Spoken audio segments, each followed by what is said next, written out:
Casey Corum, how are you doing?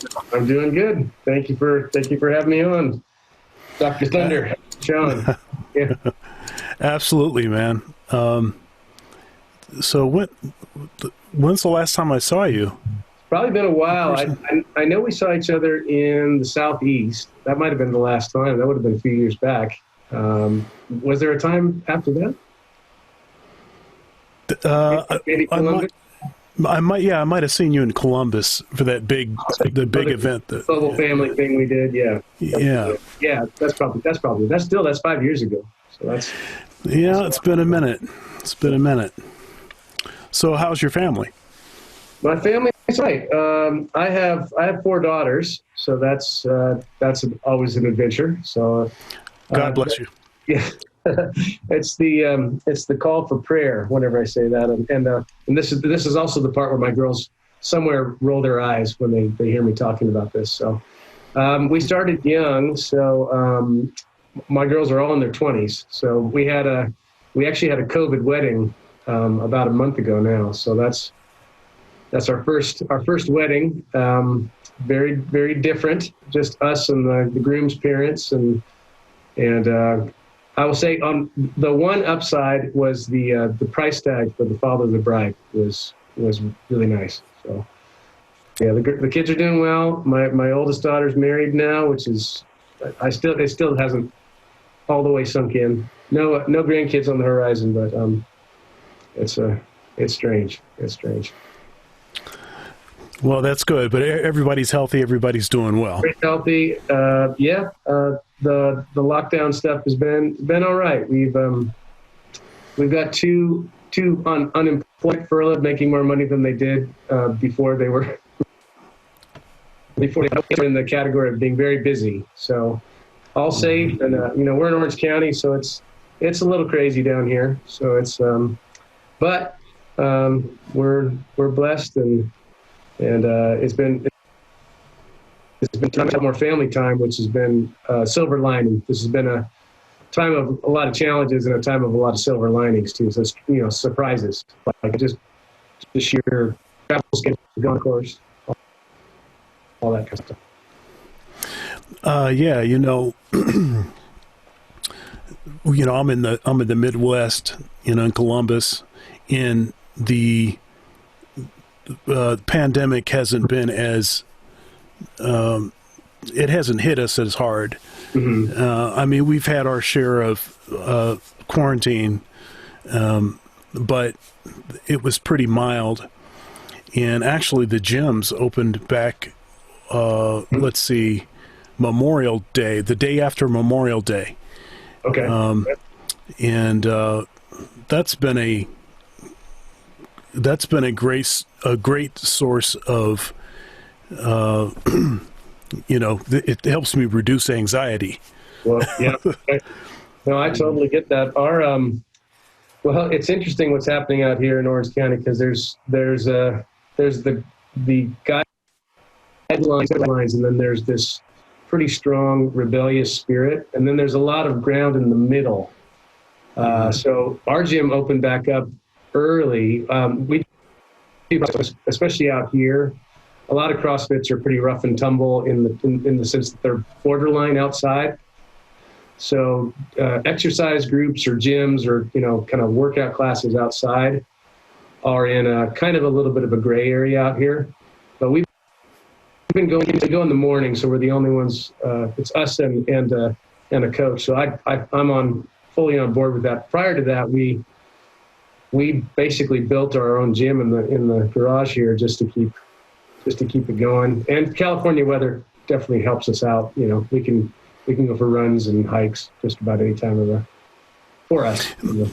That's one of the things that people ask me, and they've asked me even in these interviews. Like, oh, you probably have a gym at your house and stuff like this. No, I don't have a gym at the house. It would be nice, especially in these kind of situations. Yeah. But even if I did have a gym at the house, there's a certain thing that you get when you go to the gym that you can't get at home. Right. And part of it is, the sort of camaraderie, just people, and sometimes it's people that you've never talked to, but you see them, they see you, and and even checking in and seeing the same person at the desk and saying hi and bye. There's a certain rhythm to it. Getting in the car to drive to the gym, getting your clothes together. There's all of that kind of stuff that's associated with it. Up in Michigan, where my dad lives, they still haven't opened the gyms back, so they've been clocked down, the whole time. Right. And we've had some conversations about that. My dad is he's the reason that I work out the way that I do. And we never really went to the gym. Oh, I think we did a few times, but it was after I was already weight training. But we didn't really go to the gym together, but he put me and my siblings on a, you're going to do calisthenics before you go to bed every night, push-ups, set-ups, those kind of things. And that really kind of, it helped me to decompress. I think in his mind, he was also trying to, get us to think, okay, moving around, the expectation of movement and having some kind of physical activity every day. And so that really kind of took hold for me, and it has been important and has really helped me. Yeah. Now I remember seeing you, and then I saw you again, and you had lost a lot of weight. Can you talk a little bit about that? I sure can. So, I mean, the arc of my health, my weight gain and then loss story starts. I grew up a thin kid. I grew up in an athletic family, musical family too. But it was kind of music and athletics, and that started to wane. I was very active, but I didn't have much structure around it. It was based around sports, So once the sports kind of gave way to like regular life, the weight gain started in my early 20s, and music plus eventually working either in studios or at desk jobs in churches, basically sitting for hours, and then I got married young and started having kids young, and that was kind of all she wrote. So I went up to about 250 pounds twice in my life. Both times it was I'll call it a small health scare. I have heart issues in my family, so, kind of like your classic high blood pressure, heart attacks in the family, that sort of genetics. So that's kind of baked in. I remember in my early 30s that they wanted to put me on cholesterol medication, and that woke me up initially, and I didn't know what to do. High cholesterol feels like something your grandfather has or something, and I overreacted. I didn't, I literally, they always tell you to eat a low fat diet, or they're getting a little better at that these days, but they eat a low fat diet. So that's what I did. So I basically did that and started sort of halfway. I was running intervals without knowing that's what I was doing, because I just couldn't manage to keep running for long enough. So I'd run until I felt like I was going to die, and then I would walk until I could talk myself into running again. So that's the closest thing to intervals. And then I lost about 40 pounds. And, in the course of my kind of music career and crossover with ministry life, with traveling with a company called Vineyard Music, Vineyard Worship, all over the world, really, routine and regimen really, again, wasn't really baked in. And so there was another 10-year period where I gradually moved back up to 250, which would have been the time between when we kind of first met and then, there was another health scare. We moved back to California. My travel schedule ramped way down. Thank you so much for watching my video so far. If you'd like to support, there are several ways to do so below. Also, likes are free. Please comment, share, and subscribe. Now back to the video. Way down. And they said, you know, I was already on high blood pressure meds. I was on a prescription acid. The trajectory was just more pills and basically. So they wanted to put me on high blood pressure meds. I said, well, give me 6 weeks to deal with this. And this time I wanted to really take a long lifestyle incremental approach and you know, do something that was going to last and really learn what I was, you know, learn for good about actual, you know, healthy nutrition and proper exercise and diet, which has been, it was about a 1-year journey between, I didn't mean to do this in a year's time, but in a year I lost about 90 pounds, which for me started very simply just from counting calories and walking 30 minutes a day. That turned to that weird sort of interval, run a little bit, the whole 5 couch to 5K protocol, where they kind of step you in like, oh, Max, there's actually a way to get better at this. So I moved into that. And then I was, after all that weight loss, I'm sure this is a phrase you're familiar with. I was skinny fat. I was 165 pounds, which was my high school weight, but I was not the same 165 I was in high school. So I got to figure out how to, you know, turn this like loose skin into something more functional and useful. And that led me to some resistance training, initially body weight stuff, which then over the course of probably the next year, my diet got more sophisticated. The first thing after the calorie thing was to bump my protein up. I've played with every diet just to see what would happen. I get super nerdy about stuff. So like there's a DEXA company here in Southern California called Body Spec, and they'll do a full DEXA scan of your body for $45. So I was doing a quarterly DEXA scan. So like, okay, I'd try a diet and a exercise routine and then do the scan. And so like, I've gotten down to the weeds of it, but I know that following a pretty strict paleo diet does pretty much. I just need to actually do it.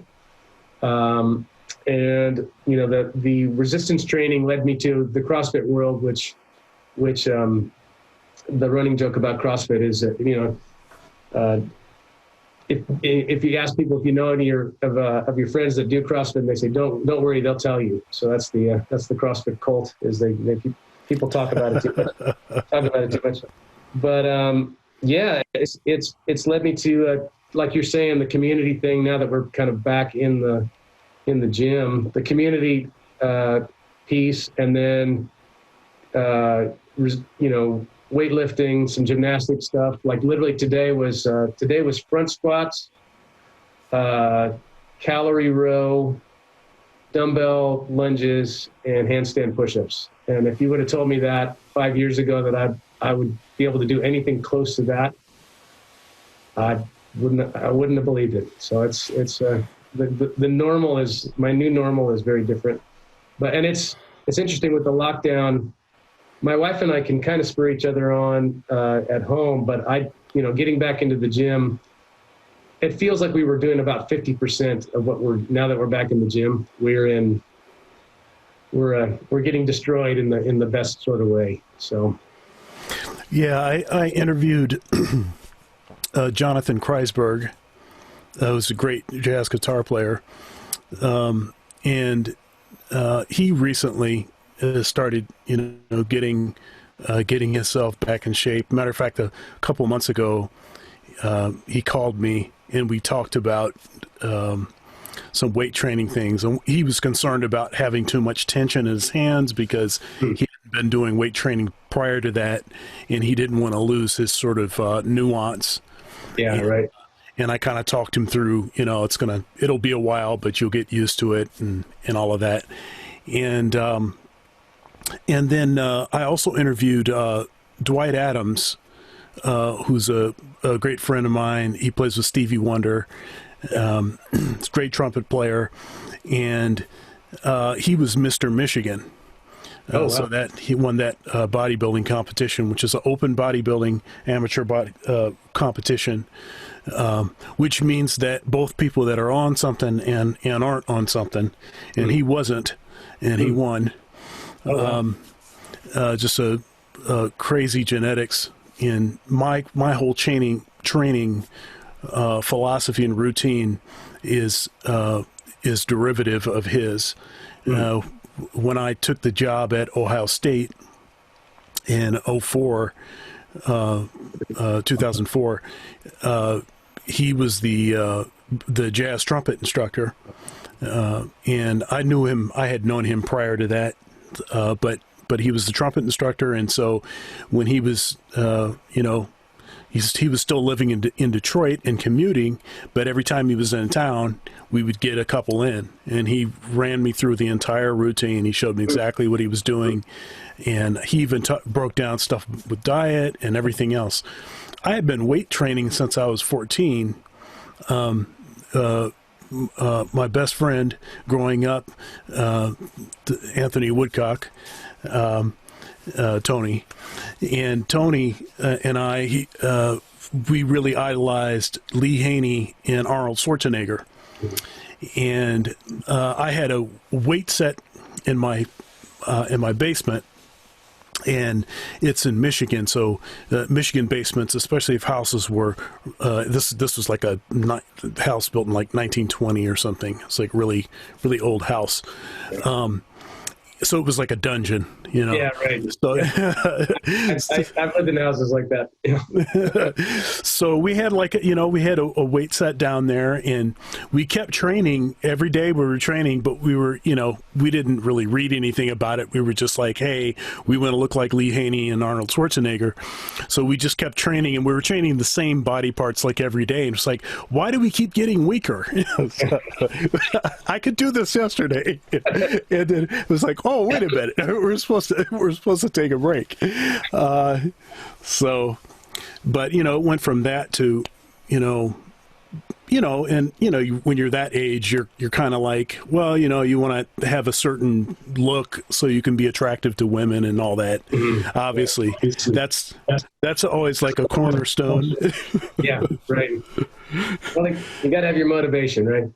Yeah, but yeah, so that was there, and it's kind of music and weight training have been the things that I seem to have been the most consistent in my life, and helped to kind of balance me.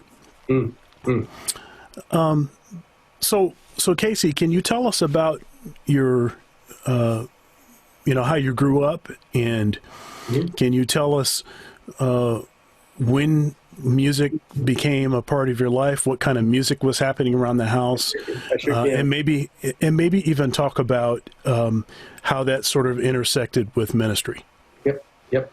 Well, I grew up in a musical household, so I don't remember. I guess the entry point for music into my life was sort of day one. My mom actually was a music educator. She taught all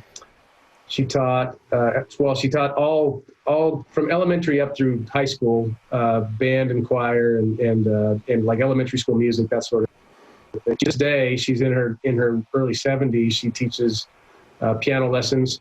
We had to talk her out of doing them in person with COVID, because I had to teach my mom how to do Zoom so she could keep her piano lessons going. So and then my dad was a very gifted pianist. They actually met growing up, and they were in bands and choirs together growing up, and so it was kind of always in my house. And it's interesting, when you're in a musical house or whatever household you're in, you always think that's kind of normal.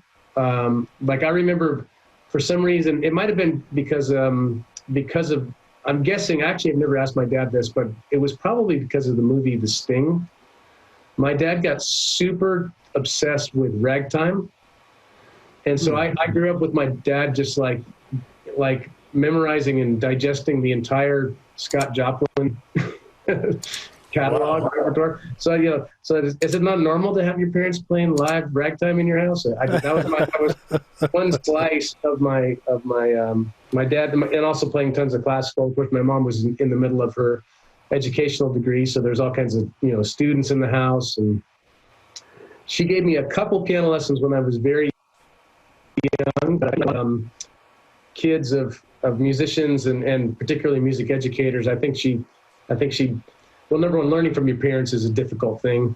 And then I think she tried to, I had showed aptitude pretty early. Like, the fact that I had an ear was pretty obvious from an early age. So I think she might have tried to, put the discipline around me a little too soon. So she gave me some rudiments, but for the most part, my parents kind of let me find my own way with it. They bought instruments. We had like a early 1900s Chickering upright piano, which my dad has to this day. It's a beautiful, beautiful instrument.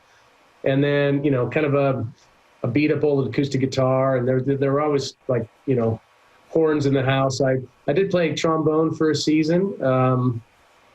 And then the other thing my parents had was they had an incredible record collection. So that the music as a family, and I was pretty taken with that pretty early on. I'm not sure what the first. Of course, I grew up in the '70s, so all the pop hits. But my parents they're unusual, and I grew up in rural Washington State.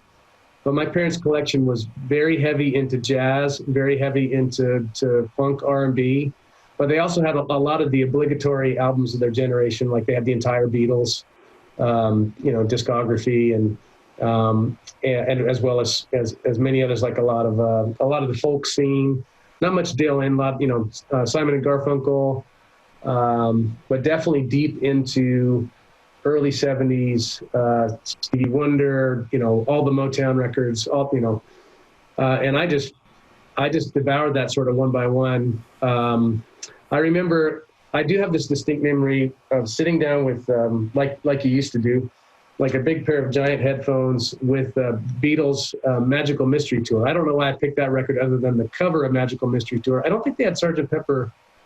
Maybe they didn't have the album. I was thinking the cover of Sgt. Pepper might have grabbed my attention, but Magical Mystery Tour grabbed my attention.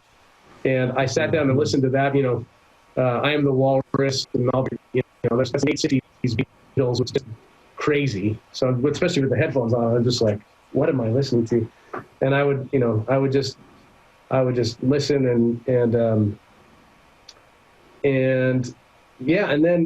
then pop music kicked in. Definitely, like I said, I had a love for funk, R&B, particularly Stevie Wonder. And then when I was about 10 or 11, I heard 1999 on the radio, Prince. So that's actually the first record that was actually my record. It was a Christmas present, which was simultaneously the best thing and the worst thing you could give like a 10, 11-year-old boy, because it was before parental advisory. So I'm like, so there's a combination like this music's amazing and like, what did he just say? So that to this day, Prince is probably, my favorite artist, my most influential, my biggest influence. Obviously, I've gone down many rabbit holes through the years. I recently, literally in the last couple of days, started digging into Questlove has a podcast called Questlove Supreme, which he did a deep dive with Jimmy Jam from Jimmy Jam, Terry Lewis, and from the time, and early Minneapolis scene, and 6 hours of an interview with Jimmy Jam, and another 3 hours with an interview with the Revolution, and I was in Prince heaven for the last few days, just kind of listening to super nerdy facts about all that whole world, and so I'm kind of back in that mindset a little bit since the last couple of days, but just started to live music in my rural little town wasn't something that young people did as much. If they did it in like high school bands, and they did it in ways that wasn't very cool, I guess you might say. But I had this desire to kind of move out. I discovered hip hop at an early age. I don't even know how. I was in the middle of nowhere. Like, I definitely had an aptitude for music. I figured I would figure out different things on the piano, either through the pop piano books or just by ear. Kind of like what you're saying. Like, I figured out how to play. This would have been early mid '80s. I figured out Home Sweet Home by Motley Crue and Real Simple Piano Song and Jump by Van Halen, because if I played those in the choir room, the girls would all gather around the piano. Right. Tender Love was another one. So yeah, gotta broaden my repertoire. I ended up falling in with this group of guys in this little town I lived in. It was like they were just, most of them had just graduated high school, and it was like the only thing in my town that was like resembled, real music. They had a bunch of gear, they had a bunch of recording equipment. This would have been like 84-ish, 85. As a junior high kid, I just wanted to be around this thing, and they just would let me hang out with them. And I was trying to learn to play the guitar by myself. I bought some books. Again, all this is pre-internet, so there's I'm just trying to figure out what I can do. Again, having the ear helps, like listening to records and such. But they got a big gig at the high school, and in the mid, again, this is the middle of nowhere, Washington State, and in the middle of this, the time between getting the gig and when the gig was about to happen, their guitar player got sick of living in this little town and moved to Seattle. And they're like, "Oh no, we've got this giant gig at the high school. We're going to play for like 30 people, and we lost our guitar player." And again, I'd been kind of plunking around on guitar and could play some piano too. And I heard myself say, "I'll play guitar for you." And they given the town was so small, and I kind of had been hanging out with them. They kind of looked at me for about 30 seconds, and then they went, "Okay, you're in." So so they taught me the guitar and all their songs. I even got to play bass. Wow. Played 3 notes on the bass for one song. And that was sort of the beginning. I'd crossed over, like, oh, now I'm really doing it. And I realized in hindsight, these guys have vintage. I don't even think they knew what they had. They had like their parents. The guitar I learned on was like a 60s hollow body Telecaster. It was an incredible instrument. Of course, it was kind of wasted on me, but they ended up buying, they bought, we had a Roland Roland 727 drum machine. We had a Fostex 4-track. We bought samplers, we bought synths. And again, that's a little bit of my journey. Even this is all pre-faith, because I didn't grow up in a household of faith. I think that some of my story is God has always provided for me. Sort of, God sort of pushes you into things, or sometimes you knock on doors and doors open. Sometimes you stumble into the door, or sometimes the doors just sort of open before you. And so this was the thing of, that kind of like Malcolm Gladwell 10,000 hours thing. So I started recording and working with programming, songwriting, sampling, sequencing, of course, guitar, piano, singing, all that stuff, sort of for real, starting at about the age of 13 or 14, just because I was in this one opportunity in the place I lived. And that my parents picked up and got sick of living in this small town and moved to Southern California. And some of the band members followed us, and so our arsenal kind of grew, and started to kept writing. And like a lot of bands, again, I think kids are a little more sophisticated. There's more tools to know the right way to do things. we were just sort of bumping around in the dark in the 80s, you know. So we would, you know, we had a song played on a local licks show on a KLOS, and we thought this is going to be, nobody heard it. Only it was like midnight on a Sunday, but we were super stoked, and playing pay to play all the big clubs in LA, you know, so I played all the big clubs, that we played to most empty rooms, sometimes just to the sound man, those sorts of things. So and then in the middle of all that, I faith. I started dating the girl who's now my wife of almost 29 years. So we met in high school choir. She invited me to a youth meeting at a church called the Vineyard in Lancaster, California, and without having the language or the experience for it, I walked into this heavy sense of the love and presence of God. I had no clue what it was.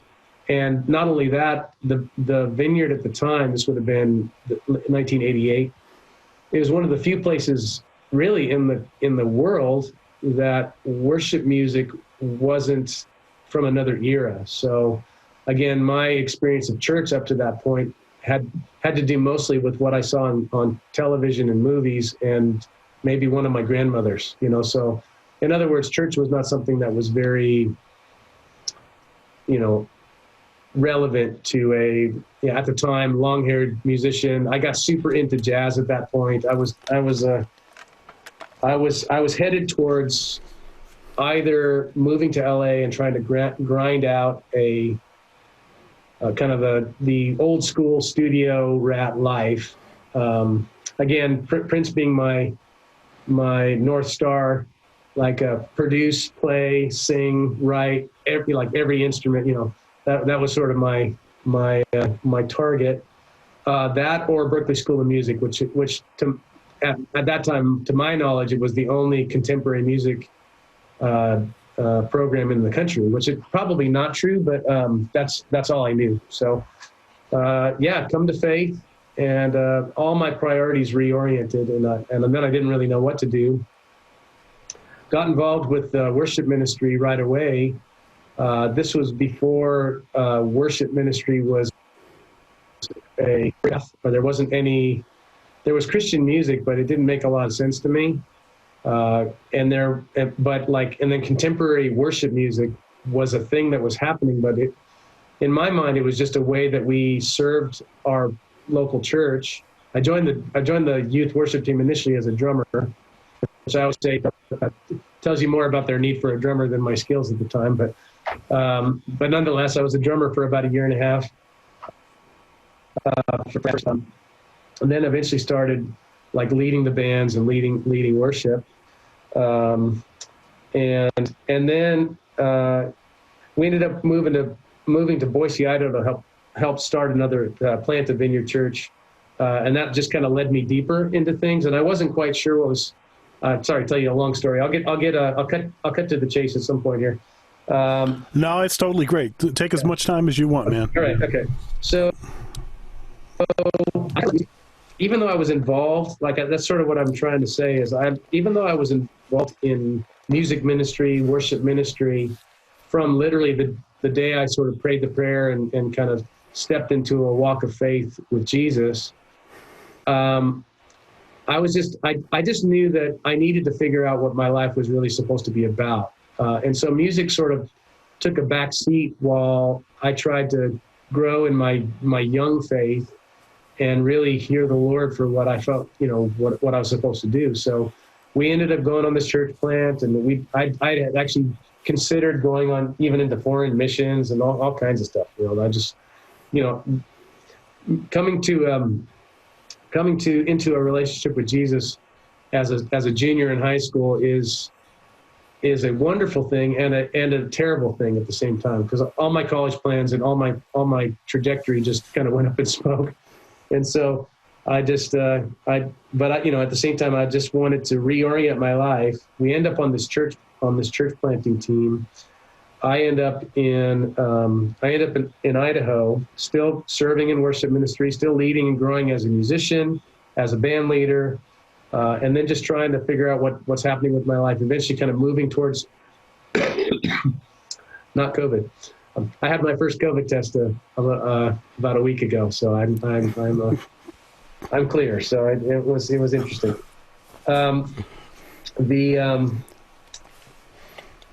Just trying to figure it out, and then a couple of there was a record out of a church in Canada called Changed by Your Glory, which was like an indie record in the late '80s by this local church. And I remember at the time that I found out that they made the record for $10,000, and that blew my mind. Like that it cost so much. Which at the time I thought, wow. And then there was another worship leader named Kevin Prosh, who's become very influential just in the modern worship movement since. And what I got from Kevin wasn't a proper record. He did a teaching on spontaneous singing and prophetic worship. And at the end of the workshop tape, with his guitar not plugged in and just the speaker mic, it might have been a lapel or something, he sang about 4 songs. But they literally blew my mind. Just just the honesty and the weight, is what I would say, the weight of the sense of the presence of God on this stuff. And it started to, it really opened my heart again. I realized, and it actually was a revelation for me that I would be made a certain way. I'd be made musical, and that it not only is okay for me to serve the Lord with this gift, it's actually right and good. So as a 19-year-old, that was a mind-blowing revelation, that you would actually make me this way and then call me to serve you like this. Maybe God is good after all. So then some strange things started to happen. An English worship leader started coming to the church who actually had a pop career with a band called Heartbeat in the mid '80s in England. That they were on Top of the Pops. They were they were on Top of the Pops on the same episode as Run DMC. So they had some success in that world. His brother's actually a guy named Stuart Townend who's written some songs like In Christ Alone and How Deep the Father's Love. So this is his brother Ian. So he married a girl from Idaho, shows up at our church, our little church plant, and I'm a 19-year-old kid and just kind of hanging around, leading worship of the youth and and I actually still need to talk to Ian about this. I don't really know what prompted him to do this, other than just a nudge from the Holy Spirit. There may have been some conversations that happened too, but he opened up the best studio in this. So I moved from LA to Boise, which you don't do to get deeper into, production and engineering and songwriting and all that sort of thing. And then this English worship leader shows up to the church, just having set up the best studio in town, and then hands me a key and says I can use it whenever I want. So that's another call it a needle in a haystack, or it's like God knocking on your skull, going like, "Hello, you don't need to be in LA. Sometimes you do. Sometimes you need to be somewhere, but sometimes God makes. Had I moved down to LA, I would have been, one of thousands of kids trying to break in and do their thing, and maybe I would have found my way, maybe not. Instead, I'd leave it all behind and move to Boise. I end up with my own private key.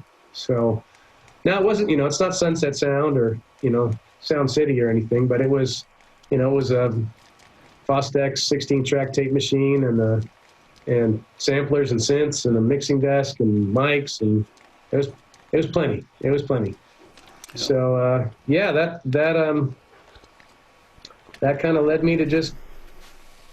Well, actually, it did 2 things. It pushed me forward, and it also scared the daylights out of me, because sometimes when you get your eyes open to the bigness of what you might be called to do or able to do, it kind of freaks me out. But I pressed into it more of the 10,000 hours thing.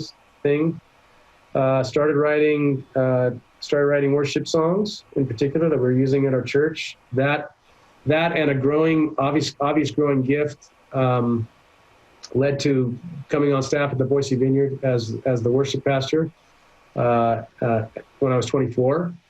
My songwriting kept growing, and Vineyard Music, based in Southern California, started to become aware of what I was doing. I'm kind of giving you truncated. I'm cutting to the chase for the rest of this stuff, but that led to just, them recording lots and lots of my songs in the 90s, which then led to many records with them. The first year that they kind of like brought me into their recording world, and I think there's a couple reasons for this. I was on 5 records in 1 year, and so that's little sections. That's the way Vineyard would do records. But one of them was a big live. Their big live main worship series was at the time was called "Touching the Father's Heart." So I was on one of those records, which they did at my church in Boise. I think one of the reasons, other than the fact that I could do it, was that I was self-contained with my own kind of production world. So they could, nowadays everybody farms out tracks, but they could actually send me. They were back in the 90s. It was FedExing ADAT work tapes. So they would FedEx a stereo tube mix and say, "Can you give us guitar and some vocals on this particular track?" And so yeah, I remember there was we got really used to driving to the Boise airport for tracks in the mail. So that's something we don't have to do anymore. But that led to, again, I'd been kind of producing and writing my own stuff and working with friends, since the early to mid 80s. And that just kind of continued into the 90s, and that ramped up with Vineyard until they essentially offered me a job running the creative side. And that took me to Houston in 2003, where I ran the creative side of the label, and Vineyard Music at the time, now Vineyard Worship, being an arm of the Vineyard family of churches in the U.S. There are 600 churches in the U.S. and about close to 3,000 worldwide. So it's a little creative ecosystem of its own. So Houston was kind of where the denominational headquarters, for lack of a better way to say it, were at the time. So that was 10 years as kind of label guy, creative, still writing songs, still leading worship. And that, working with people all over the world. My wife wanted to come back home to California after being away for many, many years. So that led us back to Southern Cal in 2013. So we've been here 7 years now. Was the worship pastor at what Vineyard people like to call the mothership. It's the kind of the old school heart of the Vineyard is the Anaheim Vineyard. It's where the founder of the movement, John Wimber, pastored when he was still alive. And I was there for 5 years, and kind of realized my move back to California, I felt like was a move back into, when people ask me like what do you do? I say, well, my world has basically been the church in the studio for essentially my whole vocational life. And I think that's, no matter who pays the bills or what where the names on the paychecks, who signs the paychecks, it's pretty much the church in the studio. I've definitely worn the artist hat occasionally, but I've been way more the songwriter, the producer, the engineer, the label guy. And then in the church, I've been the worship leader, the worship pastor, but I'm also in that pastoral role, not unlike like a producer or an A&R role, like developing worship leaders, artists, musicians. It's kind of the same gear. I really see the studio environment as a very pastoral, disciple-making sort of environment. So no matter kind of where I'm coming from, those gears feel very related to me. So now in the last 2 to 3 years, the last 7 years, I've been kind of rebuilding my own production company, and like losing the big one job, and like so many people in this kind of like multi-faceted, whatever it is, it's rewarding, but I spin a lot of plates. I especially my travel schedule went away, of course, but the interesting thing that's booted up in the time of COVID is I've been leading worship on video all over the world. So that's been interesting. That's been interesting. And we're starting to meet in person a little bit with one of the churches I work for. But so these days I still work for Vineyard Worship in a creative capacity, production, A&R, publishing. I do freelance production, and a buddy of mine and I write for film and TV. And then church worship stuff. That's what's kind of led me to the space I'm in now. So that's a lot of talking. Yeah, no. It's all great. I mean, it's amazing how, I mean, you said something about it's amazing how God would create you a certain way, and then he's like, okay, now I'm going to use you in that way, right. To do this thing, and it serves his purpose, but it's so profoundly fulfilling, because it's satisfying all of these things we didn't even know that would be satisfied. Right. And it's such an incredible thing. I mean, I grew up in a Christian home. I mean, my dad is not a Christian. My mom is, and she took us to church. We went to church all the way until, we went to college. So all of us were expected to go to church. And, but I didn't really get, I think, serious about it until I was about 19 or 20. And I had, I think, a girlfriend broke up with me or something, and I was pretty heartbroken about that, and it kind of caused me to reevaluate a bunch of things and put things in a certain perspective. It wasn't actually until I was in college that I actually started playing music in church. I think I was a junior in college, and a pastor friend of mine, I interviewed him for this series also, Joel Brooks.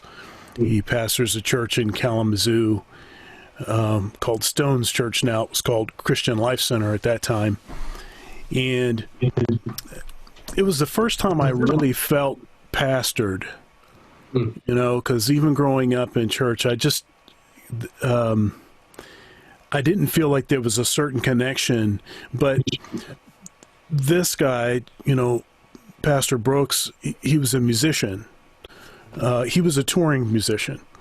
And then he heard the call to preach, to become a pastor, and he kind of let the being a musician thing, he kind of let that go, but then he started to revive it. And at the point he was bringing that back, that's when, I came to church one day, and he asked me to bring my horn, and I played. And then, a couple years later, after he offered me a position to be a band director at the church, part-time. And then when I finished my master's degree, I just did undergrad and master's degree at the same place, just back to back. It was my first full-time gig. Full insurance, and benefits and salary position, and all of that. That doesn't hurt. Yeah, no, it was a great situation. The church actually at that time was employing 2 full-time musicians, and he had a pretty aggressive sort of musician vision or a music vision for the church. So there was, we had a full horn section, we had a choir, we had, praise and worship team, we had a couple guitar players and a couple keyboard players, and it was really elaborate. And sometimes we would just play especially on Wednesday night services, every once in a while, he wouldn't even get up to preach because it would just go there. The music would just go there, and so really, really formative, time of my life, and it's amazing. Again, something that you didn't even know was there, how it can become such a central, component in what it is that you're doing. Right. Totally. And so anyhow, I think when I met you, I was working at Vineyard Columbus with Craig Allen. Yeah. Right. And Craig says hi, by the way. Hi, Craig. And that was a God thing too. I was looking for something, and it was exactly that thing. And the 5.5 years I worked there were really important. I mean, it was really important. But can you talk a little bit about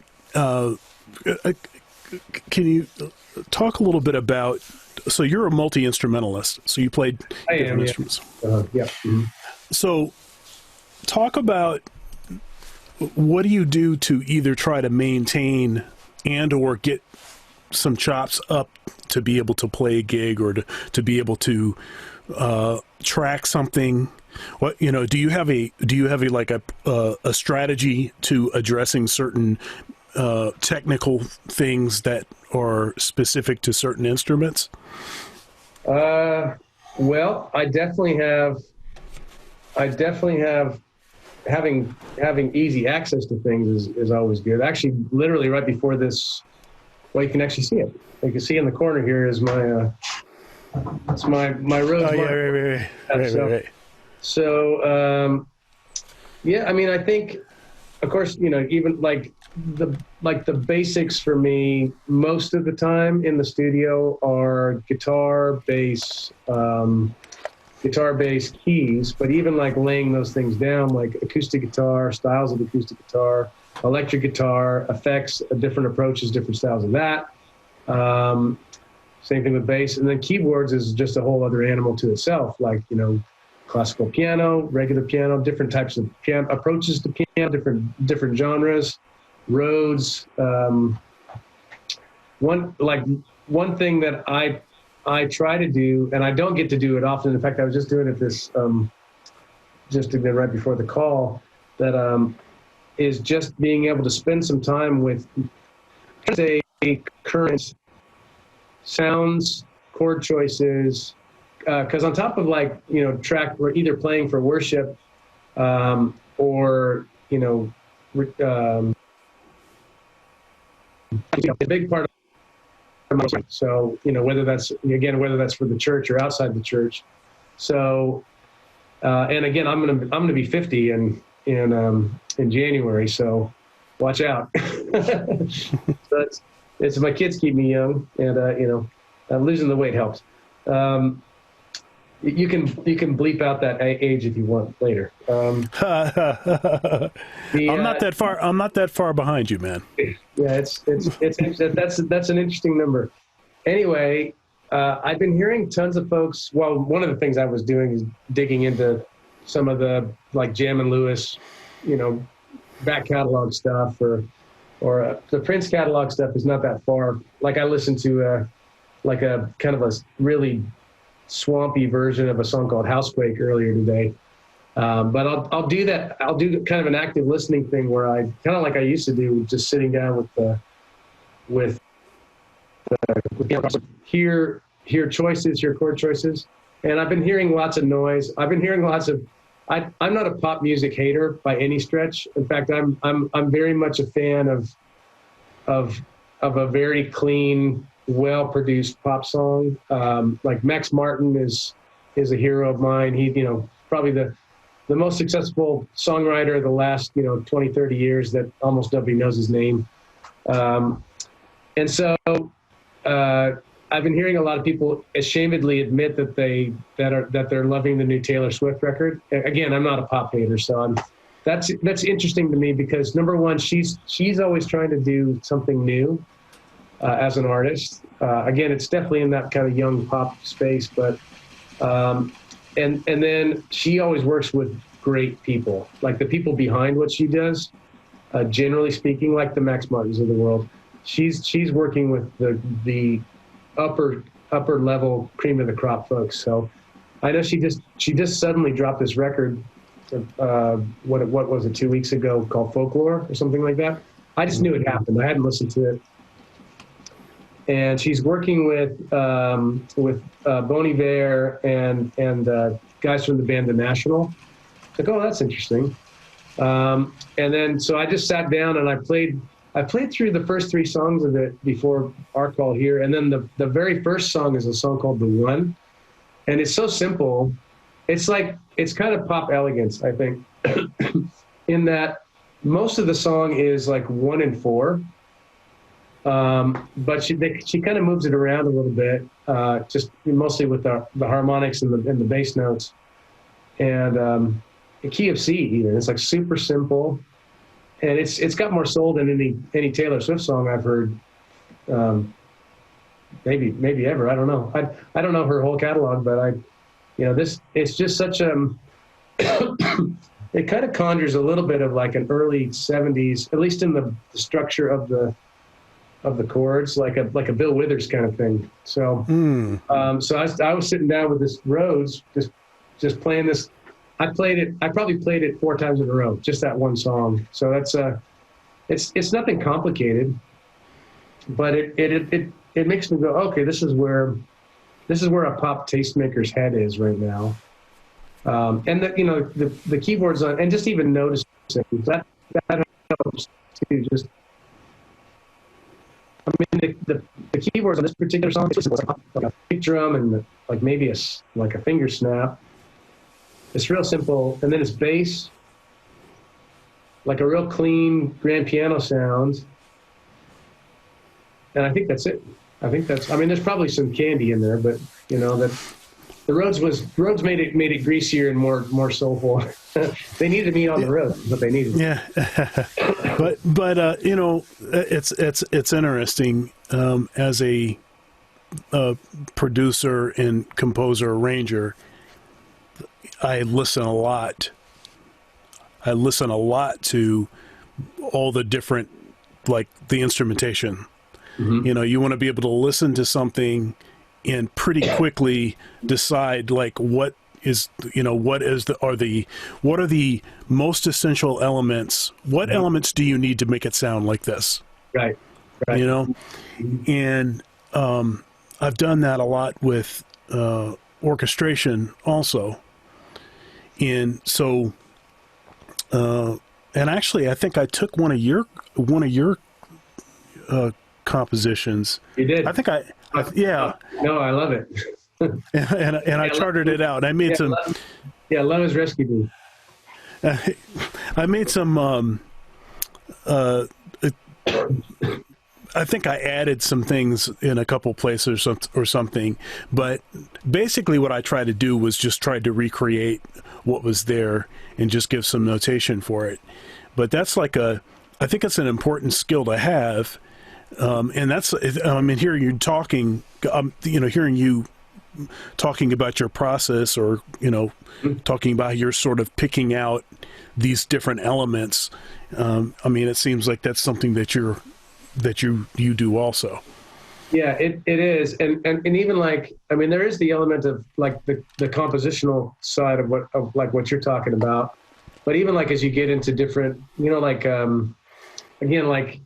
different approaches to electric guitar, or even the real basic things, especially working with young musicians in church worship teams, like this electric guitar has 6 strings, that acoustic guitar has 6 strings. They are not the same. That's like the very basics of it. But what makes this rock song or these rock guitars work? What makes them work? What effects make them work? What parts make them work? What makes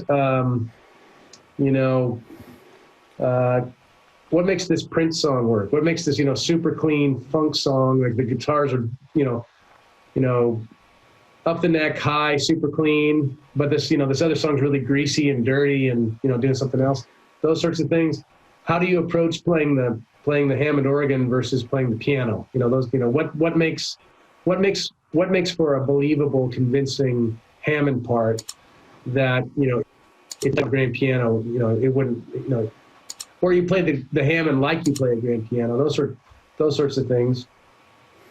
And then I lost my train of thought there a little bit. Well, what I was going to say is, like, I think even like you're talking about with my song, like working in the context of actually in the studio, you can kind of layer and layer, and, you know, if you're either have enough time or have enough ability, you can, you know, create these crazy soundscapes that can never be played live, or you need, you know, 200 people or something along those lines. So, you know, or, you know, and sometimes, especially, you know, even talking about worship music has gotten so layered these days that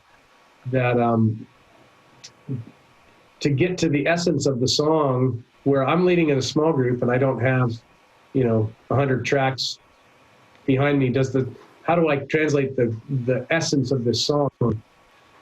Whether that's melodic, even instrumental motif or that sort of thing, or I've got this group of volunteer musicians, and we've got 30 minutes of music or 45 minutes of music to not, you know, collapse in a heap on each other in the middle of. You know, we need to be able to survive this Sunday morning. So what does it take? You know, here's the song list that I've chosen that I feel like the Lord is leading us toward. What does it take to communicate the essence of those songs? And one of the things I actually like to say in the context of church music or worship music is, I think the church has confused, you know, I do believe that God is worthy of our best. I believe that God's worthy of everything we can give, but I actually think the church has confused the fact that the end game of our worship music is not excellence. Excellence is the road to freedom. So, like in the bands that I play and lead with on Sunday mornings or in worship gatherings, I'm not looking for, and then excellence being very narrowly defined as, well, there's a certain segment of the church right now where excellence is being defined as perfect mimicry of recordings. So that's fine, but maybe we can move past that to, you know, ingesting the sense of the song, the motifs, the chord progressions, and can we break the mold? Can we go somewhere with it? Can we own the music and have the music come out of us in a way that feels authentic? We're just a jukebox or you know, it actually, you know, our worship music is meant to be incarnational and embodied. Are we embodying the music that we're playing and singing? Do people believe us when we sing this word? Or do people believe us when we play our instruments? The musicians, why do I love Prince so much? Because Prince embodies everything he does, you know, sometimes too much. You know, the musicians that move my heart are fully themselves and fully owning what they bring, you know. I mean, the cliche white church example is Bono from U2, you know. When Bono's up, you believe it. When Bono's on stage, you know, delivering one of his songs, you feel it. It moves you. And there's somewhere in that embodiment, that incarnation, there's a divine mystery. I think there's a give and take with the Holy Spirit in those moments too, where you are hearing the heart of the person, but you're actually, I think you're hearing the echo of the creative nature of God in those moments too. So anyway, those are pretty lofty goals for you know, a guy who plays bass for you on Sunday, who's you know, a full-time electrician, and you know, a middle school drummer, you know, depending on your lineup. But maybe there's some things that a group like that can own. And then kind of coming back to the compositional thing, how can this particular lineup embody these songs well? And what am I going to have to give up, or what can we add? You know, so I sometimes I talk about minimum effective dose of songs. This is the minimum amount that we need for this song to work. And then a lot of times I'll give the band, I'll say, okay, I got some extra credit for you. So we're doing the song on the second chorus, add this chord. And they're like, they get a little scared, but it's like, that's extra credit. I won't dock your grade if you miss it, but I might tell you. I'll grade you at the end of the class. So, well, you brought something up that's interesting, and this is actually, it's not just an issue in worship music. I think it's an issue in it generally, and just as far as dealing with the arts. Mm-hmm. So what is excellent, and the idea of the difference between excellence and perfection. Yep. So it's very easy. It's very easy for me personally to lean in on the perfection thing. And I had to sort of, and this happened years ago, thankfully, but I had to sort of lean away from that because I realized that it was like poisonous.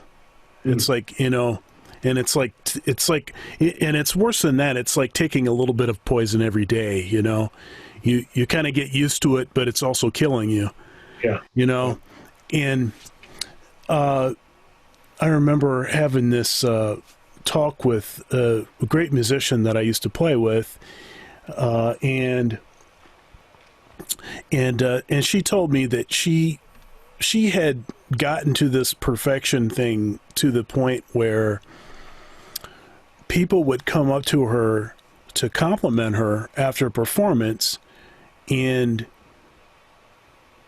she would actually start to she started to stop respecting them because they complimented her when she knew that she didn't sound good. Wow. Yeah.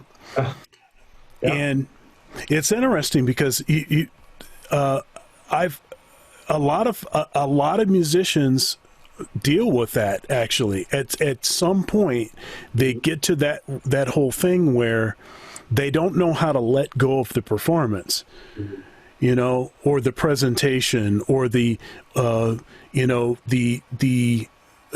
act of worship. They don't know how to let it go, because the thing is that once it's over, it no longer belongs to me.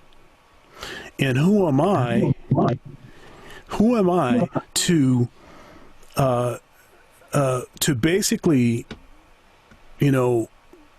criticize someone or smack them in the face even for coming up to, they felt so moved by it that they came up to say something. Mm-hmm. And by my demeanor, because I was so dejected because it wasn't perfect and there was all these mistakes and all like this, I mean, it's like, it's actually pretty widespread. It's actually pretty widespread kind of thing.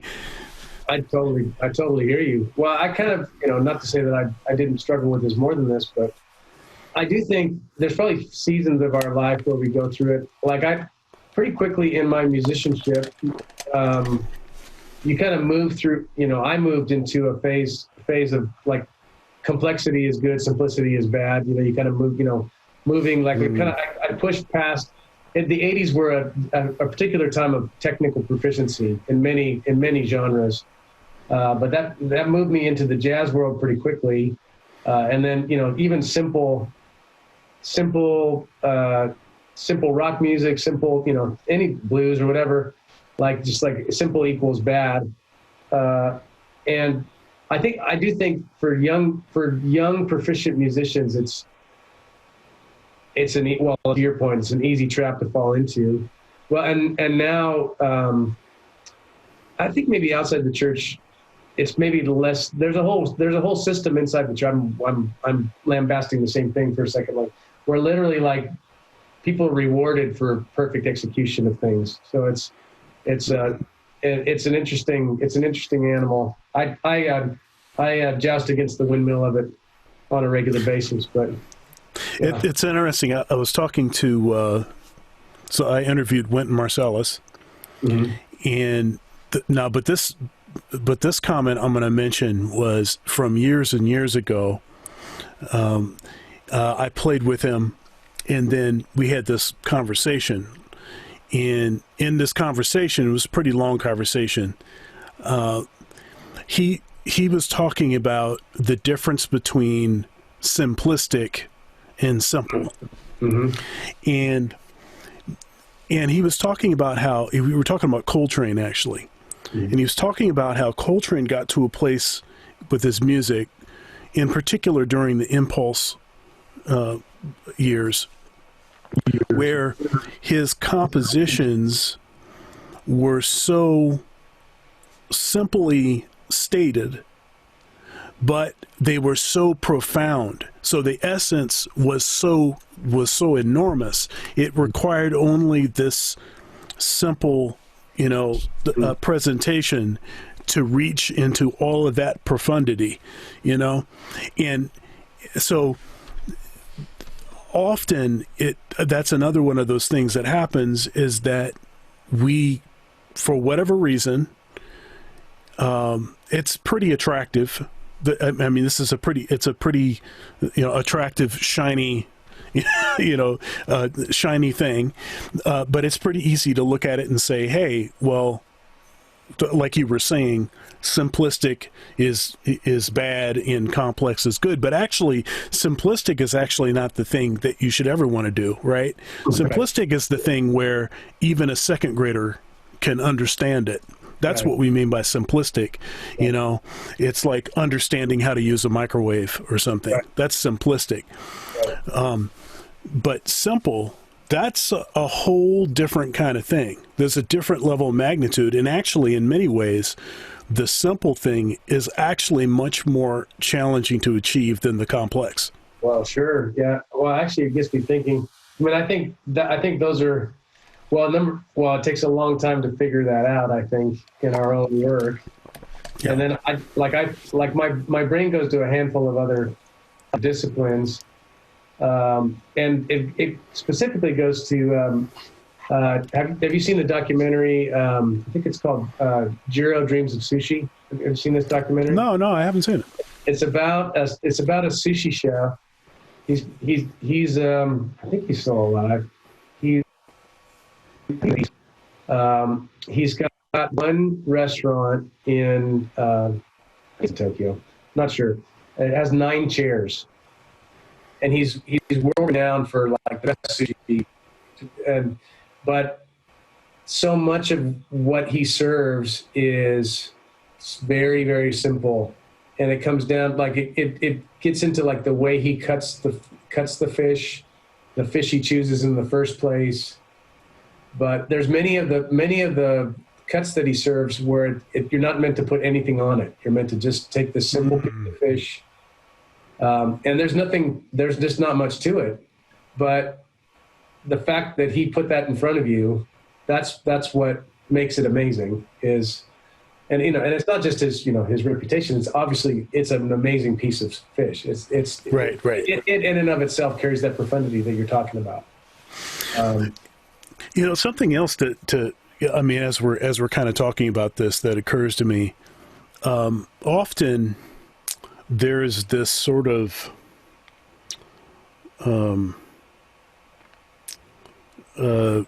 like ambivalence or standoffishness about, or even downright sort of trying to press away the idea of technique.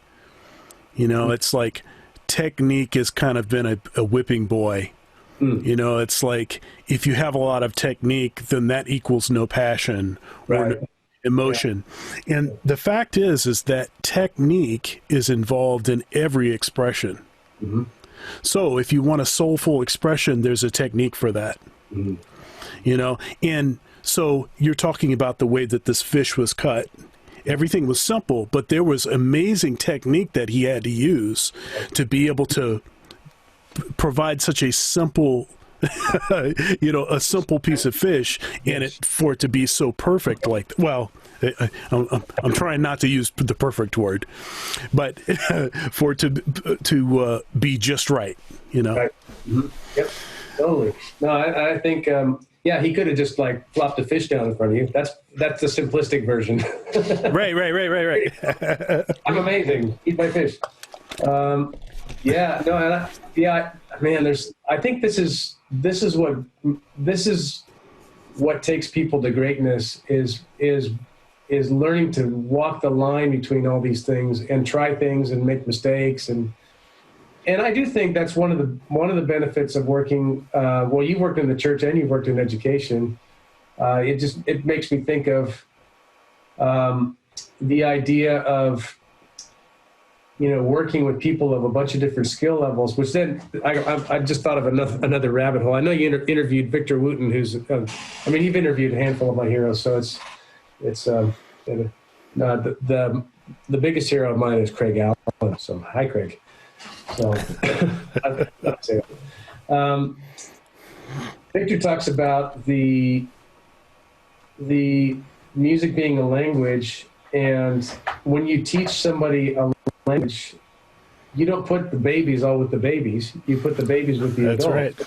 That's right. And I always think, and I think definitely in the volunteer church environment and in the educational environment, I'm exposed to people who don't know what they're doing. They might have raw talent, and you can see the raw talent, and you're trying to help them get to the next click, or they have limited talent, but you're trying to get them to survive the worship set for that particular Sunday. So, yep. I think it just makes me staying in touch with kind of all levels. It just makes me think of that. Just kind of staying in touch with what it means to be a beginner in these things. Yeah, nothing is really segregated that way in life, right? It's not only people that play at a certain level or only people that can play this particular lick in all keys at 200 BPMs. Right.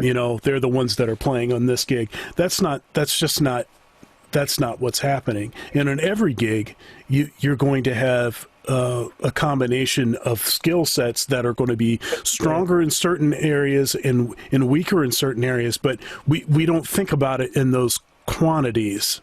Yeah, we don't think about it that way because we're focused on creating music, right? Mm-hmm. and communicating, and and there's a give and take with that. I wish our politicians were all musicians. And we're in these kind of situations where they had to play with folks that were better than them and not as good as them, and in different ways, and where they had to learn how to really communicate and actually take in new information, and couldn't just rely on the 3 or 4 licks that they can play well. Actually had to have some flexibility with their musicianship. Right. That's great. It actually reminds me of we are bilingual in that regard. Maybe you speak more languages than English, but music being that language, it is a whole other thing, right? That's one of the blessings about being musical, and even it overlapping with our faith is, yes, many times we have a common, we speak English, or something. We have a common culture that we come from, where we're not having to figure out, even how to communicate in the most basic ways. Then we might also have a shared faith, so we have this faith language, and we have a tradition and a belief and a love for Jesus or whatever the context we're in.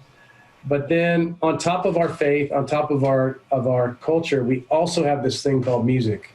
So it becomes like an even richer connection point. And I love that many times in those especially unfamiliar environments, music's a meritocracy. It doesn't matter where you come from.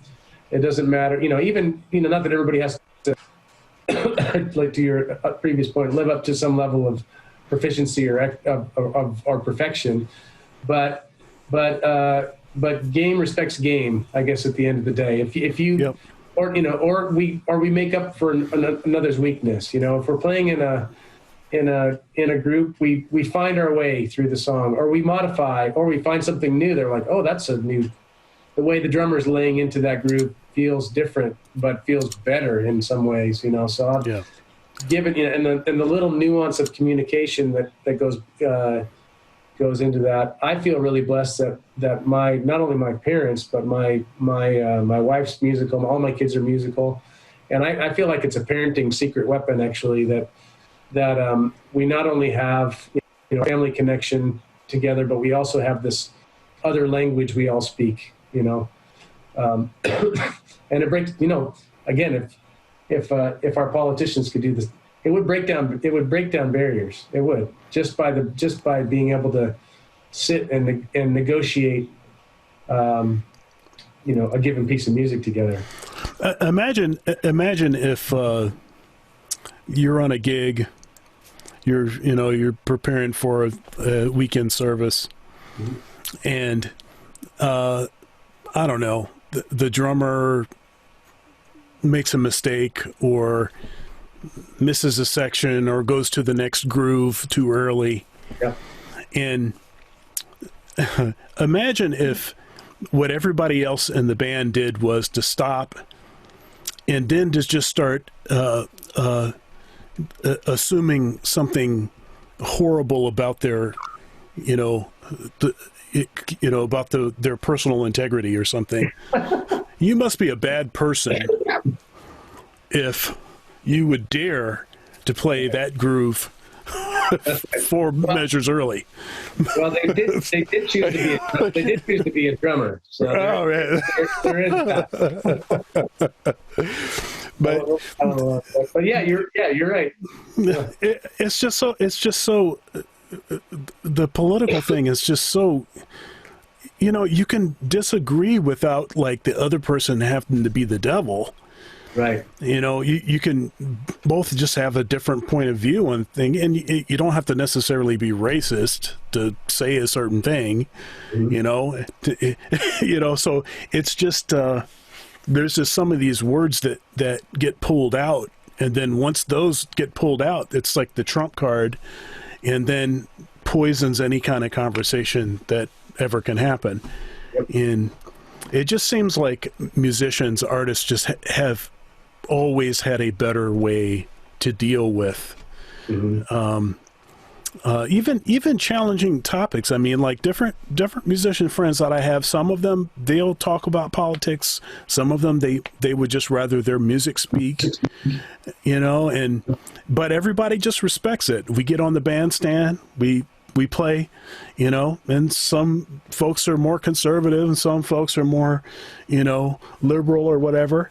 And it doesn't matter, can you play time, do you know this tune, and that's all really that matters. And then everybody still feels good when the gig is over, so it's like, hey, what's the problem? Let's get it together, politicians. mandated music lessons for all senior officials in the government. Yes. All right. Well, do you have any final words, or I want to give you a chance to plug something if you have something you want to plug. Sure. Well, this has been a lot of fun, first of all. So thanks for inviting me on. Glad to. It's fun to talk. Music is obviously music, but it overlaps so much. I mean, it's a culture unto itself. It's a language. It's biblically speaking, the idea of music and worship are so interwoven that it's a divine gift in many ways. It speaks to philosophy. So it's fun to just kind of take an evening and think some big thoughts about something we love so much. So thank you for that. On the plug side of things, I think I might say two things. I regularly I work for Vineyard Worship a good chunk of the time, and we're always putting new music out. So there's we're on every platform. Vineyard Worship. We do a monthly single. We've got a single coming out in 4 days. So that's it's called, the one that's coming out this. I didn't co-write this one. I co-wrote last month's, but not this month's. This one's called Never Run Dry. Doing a lot of fun stuff with Vineyard Worship. We got in October. We have a bilingual single coming out called Familia, which has just enough point to it. It's not so pointed that certain sides of the church won't sing it, I don't think, but it's got a great message, and it's bilingual from its authorship, where it's not a translation. The English and Spanish hang together, which is something we're trying to lean into. Sung by a wonderful vocalist, worship leader friend of mine named Tina Cologne Williams. That's out in October. And a friend of mine and I that do the work for film and television, we just released a deluxe single called How Long Must We Wait? We've got a group that we've assembled called the Starlight Singers. It's made up of a vocalist named Bobette Jameson Harrison, who is an amazing, like, deep-throated Mavis Staples disciple, and a group of gospel ensemble called Jason McGee and the Choir, who are just an incredible gospel ensemble out here in LA. And I have a song on there called Everybody Needs Help, which I think is the best thing it may be the best thing I've ever done. So it's Starlight Singers. The deluxe single is called How Must We Wait? And the song's called Everybody Needs Help Sometimes, actually. Everybody Needs Help Sometimes. Yeah. Well, I can't wait to check all of that stuff out, man.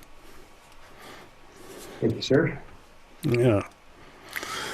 Well, like I said, it's great having you on, and it was a great conversation, and I can't wait to hang with you in person sometime soon. Yeah. Play together, collaborate on something, all of that stuff. Amen to that. Yeah, so be safe and have fun at the gym. Yeah, you too. Yeah, I'll be back there tomorrow. It's gonna be back day.